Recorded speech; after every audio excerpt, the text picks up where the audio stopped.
ನಮಸ್ತೆ ಎಲ್ಲರಿಗೂ. ಹರ್ಷಿ ಮಂಜು ವ್ಲಾಗ್ಸ್ಗೆ ಸ್ವಾಗತ. ಬನ್ನಿ, ಇವತ್ತು ನಾನು ನಿಮ್ಮನ್ನ ನಮ್ಮ ತೋಟಕ್ಕೆ ಕರ್ಕೊಂಡು ಹೋಗ್ತಾ ಇದ್ದೀನಿ. ಅಲ್ಲಿ ಏನೇನಿದೆ ಅಂತೆಲ್ಲ ನಿಮಗೆ ತೋರಿಸ್ತೀನಿ. ನೋಡಿ, ಇದು ನಾವು ರಾಗಿ ಹೊಲ ಮಾಡಿರೋದು.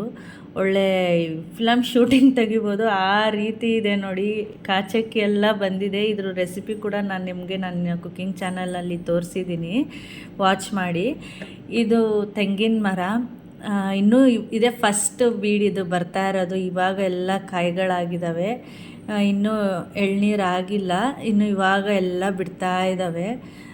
ತುಂಬ ಖುಷಿಯಾಗುತ್ತೆ. ಅದು ಕೆಂಪು ಬಣ್ಣದ ಎಳ್ನೀರು. ಚೇಪೆಕಾಯಿ ಮರ, ಇದು ಹೂವಿನ ಗಿಡಗಳು. ಈ ಕಡೆ ಎಲ್ಲ ಹೂವಿನ ಗಿಡಗಳು ಹಾಕಿದ್ದೀವಿ. ತುಂಬ ಚೆನ್ನಾಗಿ ಕಣಗ್ಲು ಹೂವು ಎಲ್ಲ ಬಿಟ್ಟಿತ್ತು. ಮತ್ತು ಇದು ಬದನೆಕಾಯಿ ಸಸಿ ಹಾಕಿದ್ದೀವಿ. ಬದನೆಕಾಯಿ ಎಲ್ಲ ಬಿಟ್ಟಿತ್ತು, ಅದನ್ನು ಸ್ವಲ್ಪ ಎಲ್ಲ ತಗೊಂಡು ಬಂದಿದ್ದೀವಿ. ಇದು ತೊಗರಿಕಾಯಿ ಗಿಡ ತುಂಬಾ ಹೈಟ್ ಬೆಳೆದಿದೆ ನೋಡಿ. ಕಿತ್ಕೊಳ್ಳೋಕ್ಕೂ ಆಗೋದಿಲ್ಲ. ಎಲ್ಲ ಹೂಗಳಾಗಿತ್ತು, ಎಲ್ಲ ಫುಲ್ಲು ಮೇಲ್ ಬೆಳೆದು ಎಲ್ಲ ಹೂವು ಆಗೋಗಿದೆ.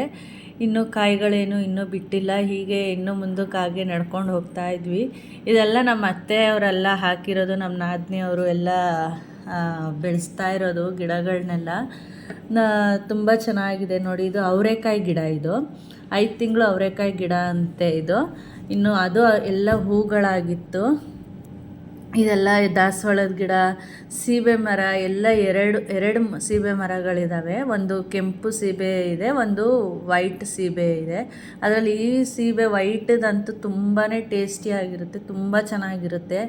ಎಲೆಗೆ ಒಂದೊಂದು ಕಾಯಿ ಇತ್ತು, ಎಲ್ಲ ಹಣ್ಣು ಕೂಡ ಆಗಿತ್ತು. ನಾವು ಹೊಲ ಎಲ್ಲ ಓಡಾಡ್ಕೊಂಡು ತುಂಬ ಚೆನ್ನಾಗಿತ್ತು ಟೈಮ್ ಸ್ಪೆಂಡ್ ಮಾಡಿದ್ದು. ಆಮೇಲೆ ಇದು ಮಗ್ಗ ಇದೆ, ಒಂದು ಲೂಮ್ಸ್ ಇದೆ, ಪವರ್ ಲೂಮ್ಸ್ ನೋಡಿ.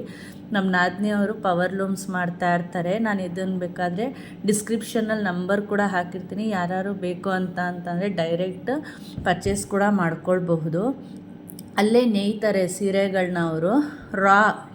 ರಾ ಆಗಿ ತೊಗೊಬೋದು, ಇಲ್ಲ ಪಾಲಿಶ್ ಆದರೂ ಮಾಡಿಸ್ಕೊಬೋದು. ತುಂಬ ಚೆನ್ನಾಗಿರುತ್ತೆ. ಇಲ್ಲಿ ನೋಡಿ, ಪಪ್ಪೀಸ್ ನೋಡಿ ಎಷ್ಟು ಚೆನ್ನಾಗಿದೆ ನೋಡಿ. ಅವರು ಇದು ಶಿಟ್ಸ್ ಮರಿಗಳು ಕೂಡ ಸಾಕಿದ್ದಾರೆ. ಇದನ್ನು ಕೂಡ ಸೇಲ್ ಮಾಡ್ತಾರೆ. ಅದು ನಾವು ಹೋಗಿದ ತಕ್ಷಣ ಏನು ಬೊಗಳುತ್ತಾ ಇತ್ತು. ಅವಕ್ಕೊಂಥರ ಖುಷಿ ಆಗೋಗಿದೆ ನಮ್ಮನ್ನ ನೋಡಿ. ತುಂಬ ದಿನ ಆಗಿತ್ತು ನೋಡಿ. ಇವಳು ಲೀಸಾ ಅಂತ, ಇವಳು ಅಂತ ತುಂಬಾ ಚುರುಕು, ತುಂಬಾ ಆಟ ಆಡ್ತಾಳೆ. ಎಷ್ಟು ಚೆನ್ನಾಗಿದೆ ನೋಡಿ. ಅದು ಇವಾಗ ಸದ್ಯಕ್ಕೆ ಕನ್ಸೀವ್ ಕೂಡ ಆಗಿದೆ. ಅದು ಪಪ್ಪೀಸ್ ಕೂಡ ಅವೈಲಬಿಲಿಟಿ ಇರುತ್ತೆ. ನಾನು ಡಿಸ್ಕ್ರಿಪ್ಷನಲ್ಲಿ ಬೇಕಾದ್ರೆ ನಂಬರ್ ಹಾಕಿರ್ತೀನಿ. ಇಷ್ಟ ಆದವ್ರು ಬೇಕಾದರೆ ಡೈರೆಕ್ಟ್ ಕಾಂಟ್ಯಾಕ್ಟ್ ಮಾಡಿ ತಗೊಳ್ಬೋದು. ಹೀಗೆ ತೋಟ ಎಲ್ಲ ಓಡಾಡಿಕೊಂಡು ದಿನ ಕಳೆದಿದ್ದೆ, ನಮಗೆ ಗೊತ್ತಾಗಲಿಲ್ಲ. ತುಂಬ ಚೆನ್ನಾಗಿತ್ತು ಎಲ್ಲ ಓಡಾಡಿಕೊಂಡು. ಅಷ್ಟೊತ್ತಿಗೆ ಸಂಜೆನೇ ಆಯಿತು. ಅಲ್ಲಿಂದ ಹೊರಟ್ವಿ ನಾವು. ತುಂಬ ಚೆನ್ನಾಗಿತ್ತು. ಹೀಗೆ ಇನ್ನೂ ನಮ್ಮ ತೋಟದ ವೀಡಿಯೋಸ್ಗಳೆಲ್ಲ ನಿಮ್ಮ ಜೊತೆ ಶೇರ್ ಮಾಡ್ತಾ ಇರ್ತೀನಿ. ನೀವು ಕೂಡ ಲೈಕ್ ಮಾಡಿ, ನನ್ನ ಚಾನಲ್ಗೆ ಸಬ್ಸ್ಕ್ರೈಬ್ ಆಗಿ. Thank you.